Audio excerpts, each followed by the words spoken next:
عربی زبان میں لفظ رحمت دو چیزوں کے مجموعے کا نام ہے۔ نمبر ایک رقت قلب، نمبر دو تعاطف۔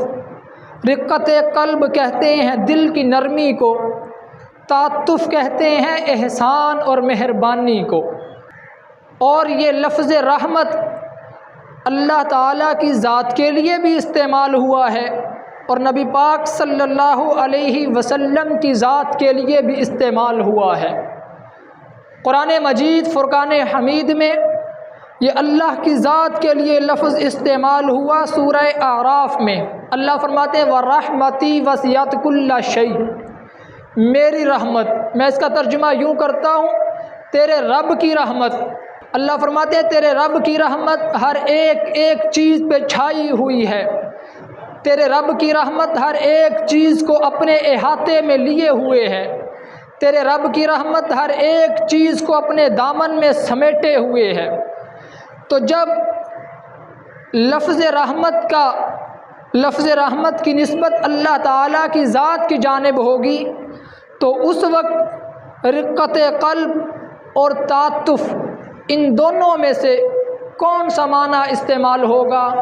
اور جب لفظ رحمت کی نسبت جناب محمد مصطفیٰ صلی اللہ علیہ وسلم کی جانب ہوگی، اللہ کے نبی قرآن مجید میں آیت مذکور فرمایا وما ارسلناک الا رحمۃ للعالمین، اے پیغمبر، اے میرے لاڈلے پیغمبر، ہم نے آپ کو دونوں جہانوں کے لیے رحمت بنا کے بھیجا۔ وما ارسلناک الا رحمۃ للعالمین، یہاں پہ لفظ رحمت حضور نبی کریم صلی اللہ علیہ وسلم کی ذات کے لیے استعمال ہوا ہے۔